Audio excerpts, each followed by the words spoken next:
want to keep living where you are, check out Providence Elder Place PACE. This program offers healthcare, housing, transportation, and recreational activities. There are no copays or deductibles, and it's covered through Medicare and Medicaid. Providence Elder Place PACE works to keep you healthy and in your home. Call 206-320-5325 or visit providence.org Elder Place. Providence.org Elder Place. Rainier Avenue Radio presents All Music, All Day Saturday. Music, all day Saturday.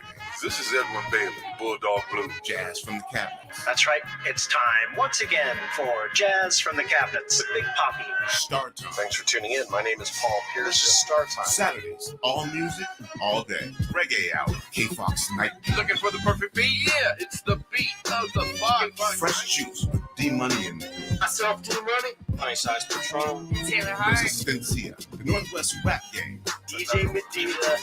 Chad Cheddar.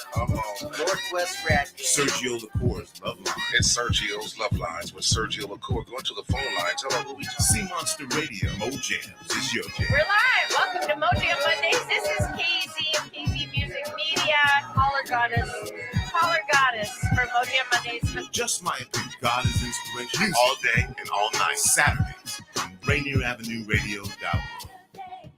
You know you can't get enough of Rainier Avenue Radio. .world.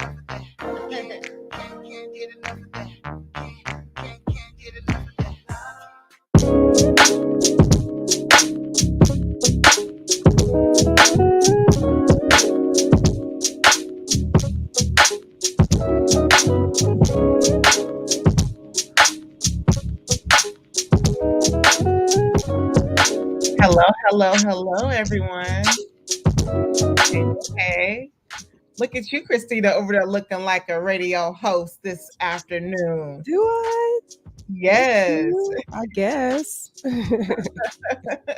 How's it going today? It's going pretty nice. I'm still trying to warm up. It's just that first frost really did do it. It's cold now.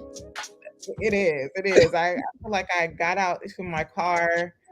And I was like, I have a scraper, but I can never find the scraper when it's time to use a scraper. So I always end up using my car. Your trunk look like mine? Yeah. And it just got cleaned out, but there's still a table and chairs there for the youth program that I need to take out. It's in the back somewhere. Yes. But all the other stuff, like the clothes that have been randomly left in the car, and the clothes that my mom put in the back of my trunk that was supposed to go to Goodwill. Everything has been removed other than that table and chairs. Good job. I'm trying. If you see how my house look right now, it's a work in progress. Okay. Yes. We be so busy farming. It'd be so hard to like farm, do what we do, and then come home and we need a maid. I don't know about you, but I do. I do. We'll have that conversation later. You want me to do the land acknowledgement? Yes. Okay. We acknowledge that we are on the traditional land of the first people of Seattle, the Coast Salish past and present, and honor with gratitude the land itself and the Duwamish, Suquamish, Nisqually, Snoqualmie, and Muckleshoot tribes. We also acknowledge what has happened on this land to impact the lives of the Black community in Seattle due to redlining, the systemic and oppressive mechanism of anti-Black racism enacted by the white leaders, politicians, business people, and others rob Black families of the opportunity to build and pass down generational wealth. To share your own story of home or land loss in the central area of Seattle, please contact us here at Clean Greens on behalf of the Black Dollar Days Task Force, King County Reparations Project. www.blackdollardays.taskforce.org or cleangreensfarmmarket.com. You can call or email us. Thank you. All right, you guys, it's coming up on that time. Time is flying too fast. I feel like we just had our season opening. Now we're getting ready to celebrate our harvest dinner. which will be which will be happening November 18th at Rainier Avenue Radio at 6:30 p.m. If you guys would love to support and donate, please visit us at cleangreensfarmmarket.com. We would love to have your support, your donations. You can show up in person or donate. This is our end of year where we just celebrate all that we've done, what we've accomplished, and eat hopefully our really good produce out on the farm. I can't wait. Yep. And just celebrate our youth as well who have been doing some good work. I already can't wait to next year with the youth because this year was like our first year in the space and we're trying to get a feel of it. But next year, I can't wait to see what they do. So we're ending the season with our youth program this Friday. We had up to 30 kids signed up. They didn't come every week, but we had 30 kids signed up, and a majority of them showed up every week. Yeah, Some of them, pretty strong every week. Yeah. Some of them only didn't show up because they had family vacations, and so that was just one thing. And I think another one was a parent's conflict in time. But people were really interested, and so I'm just really excited to over this end of season shape it and mold it. And then our last day we're going to do like a small celebration with the youth, but we're also going to do a planning with them how they would like to see their farm look next year. And then we will really celebrate them at our harvest dinner, which is November 18th at Rainier Avenue Radio starting at 6:30. So you guys save the date. We are also looking for volunteers to help out that day, to help set up or close down or help serve the food. So if you guys are interested in volunteering, please contact us at blackdollarcleangreens@gmail.com.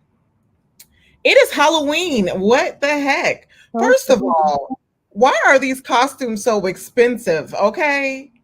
$50 for a kid's costume for one day, y'all. I can't even handle it. But anyways, I didn't spend $50. We ended up we ended up budgeting and bargaining real good. But I'm like, what is happening? Well, I called myself trying to go get a deal because Kitty's a Swiftie. So she put together one of Taylor Swift's looks from her album. And I'm sure I spent more than $50 on rhinestones, glue, glitter, a hat that she has a spray paint. So you did better than me. Well, listen, at least Kitty can use her outfit outside of Halloween.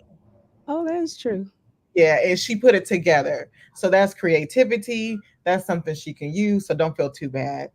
So you did at the end of the day bargain because you didn't buy just like a witch costume that she could only wear for one day for that amount. You bought something that she can put together, break down, put pieces together throughout the year. You're right. Because Taylor Swift doesn't go out of style. Taylor Swift seems to be getting stronger and stronger. Okay. She is. So announcements.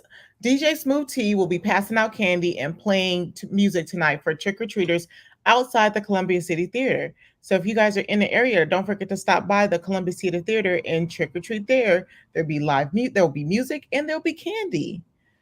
Also, we are broadcasting our first round of state playoffs this Friday at 5 p.m. Showcrest at O'Day. Oh my God. You know what? Speaking of cold, I got to get better at this because my son played JV this year and I didn't go to any of those games because I don't do the rain and I don't do the cold. I got to prepare.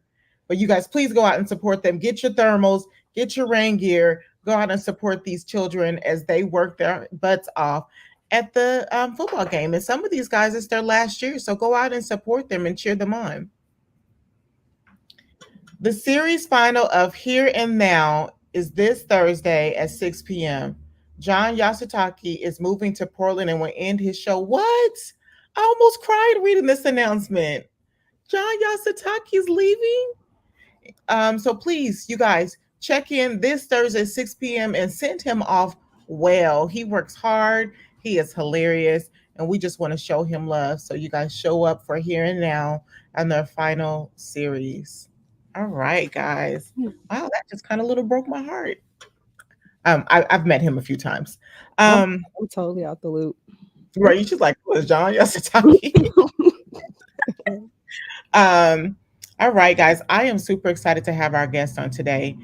Our guest has been here before, and when he was here before, he was talking about starting his hospice practice and going through the process of waiting to hear back if he was approved.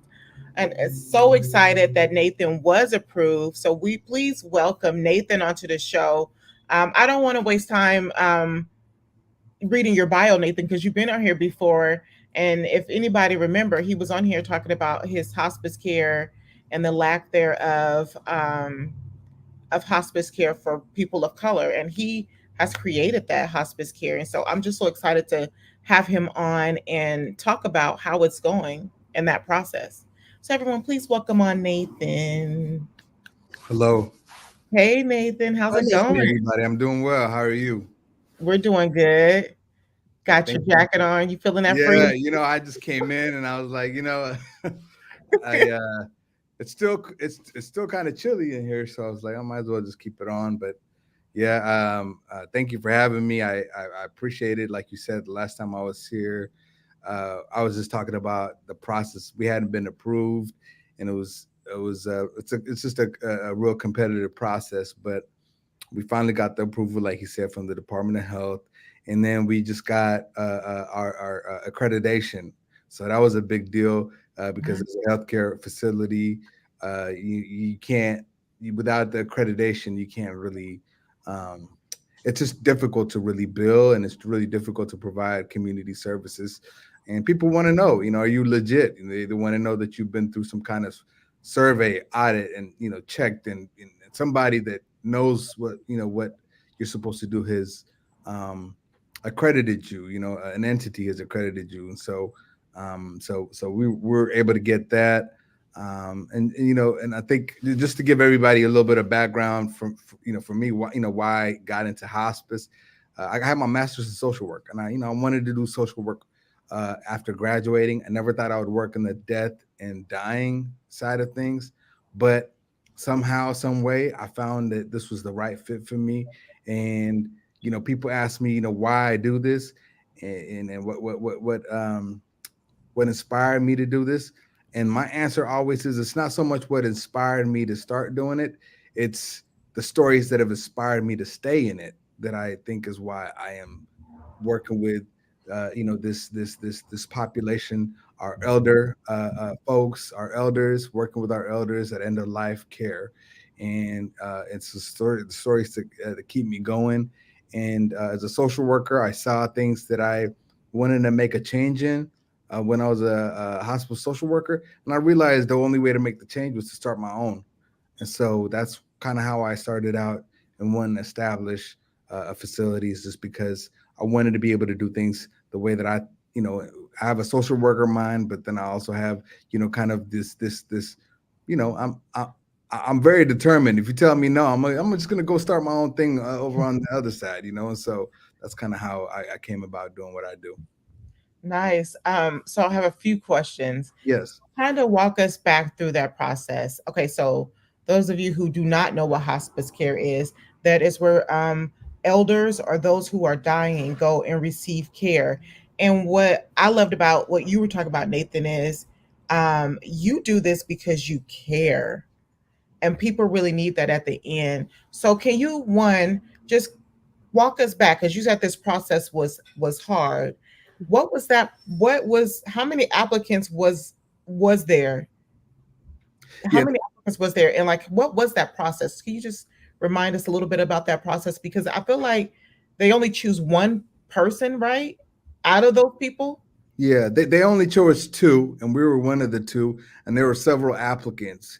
And so the state works like this with healthcare. Like if I went down to Oregon, I could start a facility like what I have here without having to go through an approval process, because the state, Oregon is not a certificate of need state. Washington State is a certificate of need state. And so for anyone out there that is thinking about starting, whether it's a home health or a hospice, or you want to establish like a nursing home, or if you want to, work on establishing something in terms of medical care, there's a good chance that you'll have to go through the state and have to go through this approval process. And this approval process is based on what the state projects. If the state says, you know what, the population and the way that things have changed, we need one more of this. We need one more home health or two more home health. And so if you get 8, 9 applicants, they're only going to approve 2. And so a lot of it is driven by, population, and it's all legislated. And so if you get denied, they'll just tell you, well, it's just the legislation. It's the rules. And so we had to compete with other applicants. And one of the things that I feel like really helped us is that we had community support saying, hey, a healthcare facility like this really could help the community.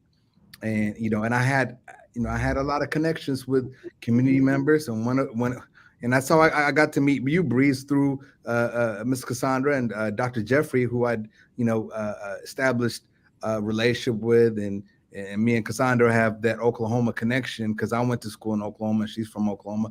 Been a couple of times we're both out there, so we got together out there for like coffee or whatever. And so, but being able to have community support is important because a lot of these things, if you really want to do something in the community, whether it's healthcare, whether it's what you guys do in terms of providing food and fresh vegetables, whatever you do, it's got to be grassroots, right? You got to be able to have some kind of community footprint. You got to be able to know people, have relationships, and say, hey, this is what I'm doing. How could I support you? How can you support me? Let's work together.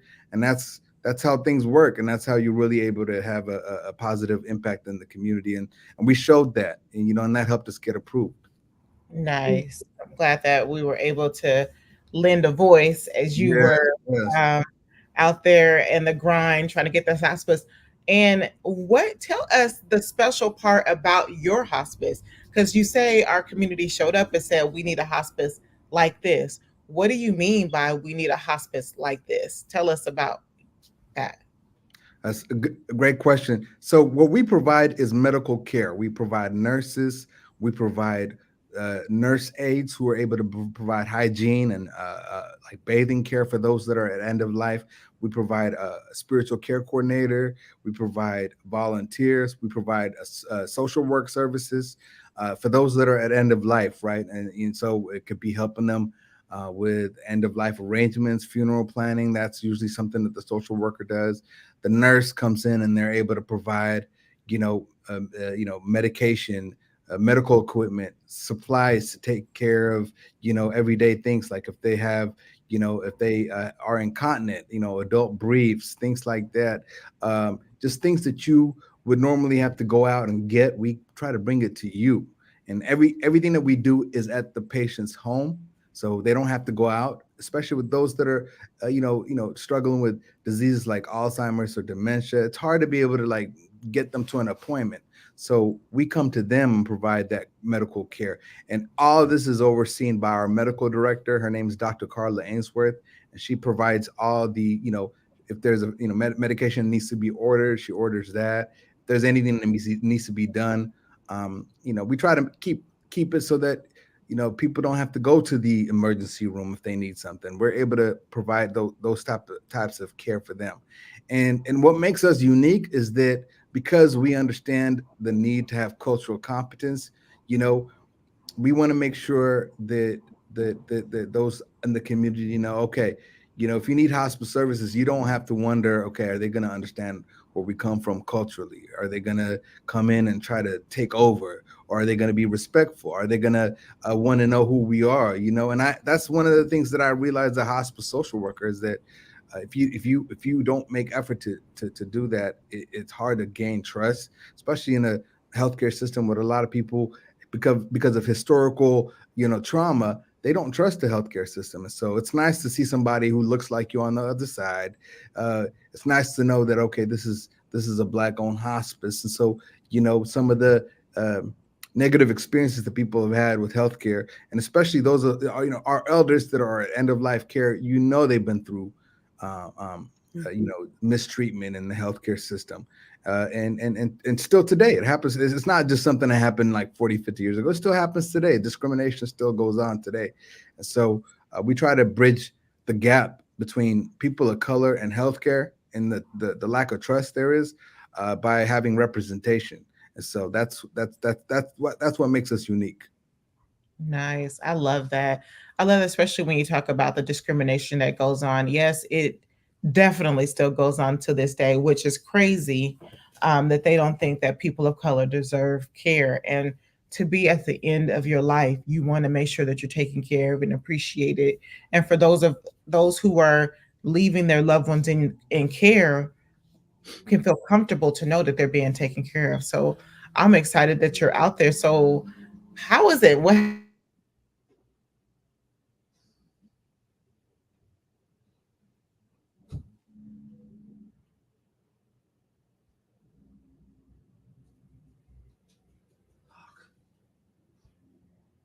She's frozen. She's very frozen.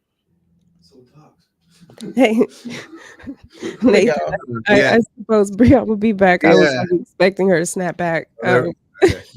Hey, Sorry. I'm here. I was like, what I had a happened? good question too. I was just like, wait, she's coming right back. Oh no. Well, look, next time don't wait, just ask the question. Can you guys hear me? Yeah, that was an awesome face.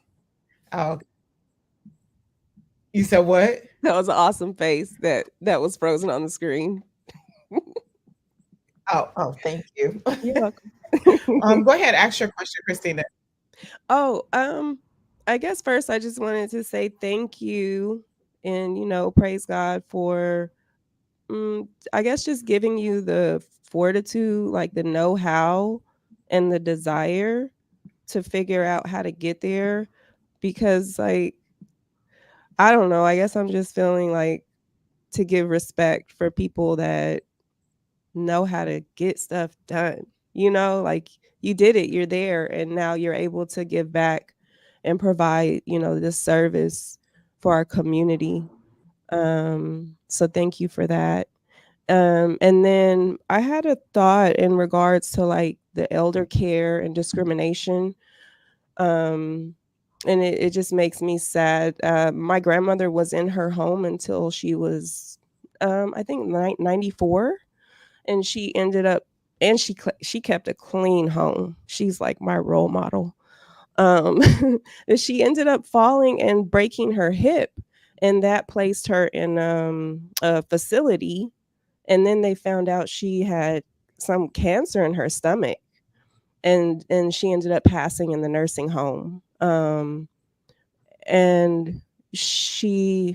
I wasn't able to be there, but she wanted to go home so bad. She wanted to be in her home when she died, and I just wish that she had the kind of care that you provide and services.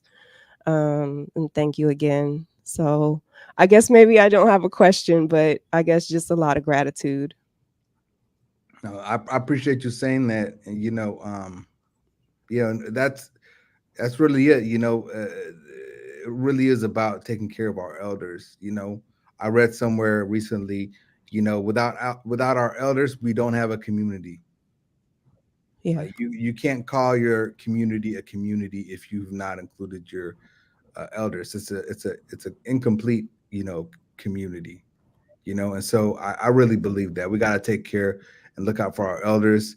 There's so much that we could learn from them. There's so much that even in my life I'm just sharing personally. I'm just sharing my heart. Even in my life, when I think about some things that are missing in my life, some things that are missing in my kids' life, I often come back to, what?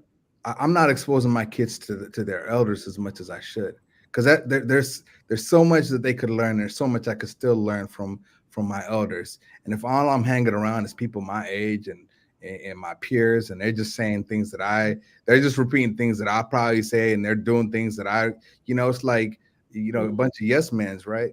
But you get some elders in your life, and you start seeing things a little differently, and we need them and they need us, and again, like I said, you don't have a community if you don't have your elders involved in your community, and when they're at end of life and they're needing care, we got to be there for them. Yeah, thank you. I think, as I was saying before, my internet horribly went out. How can people get connected to your services? How can they find you and find out more about what the work that you do? And if they have family who is in hospice and they want to connect with a person of color, how can they connect?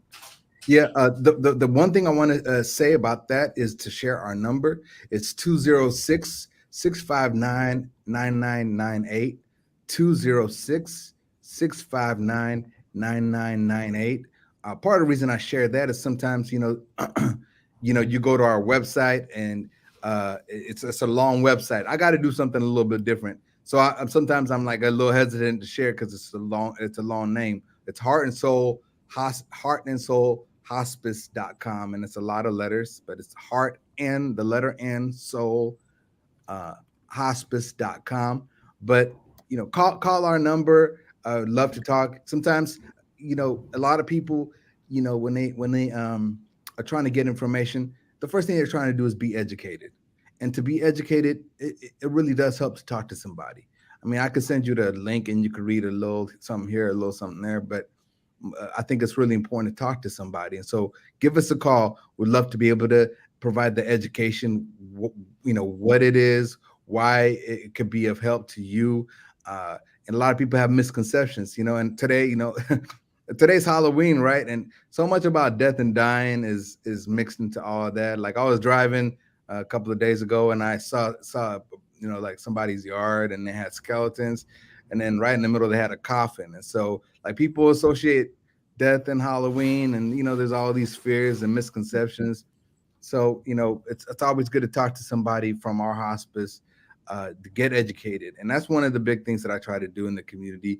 It's not even really try to sell our service. It's really to just provide education. Like this coming Saturday, I'm going to be at the Legacy of Love 2023 at the Northwest African American Museum.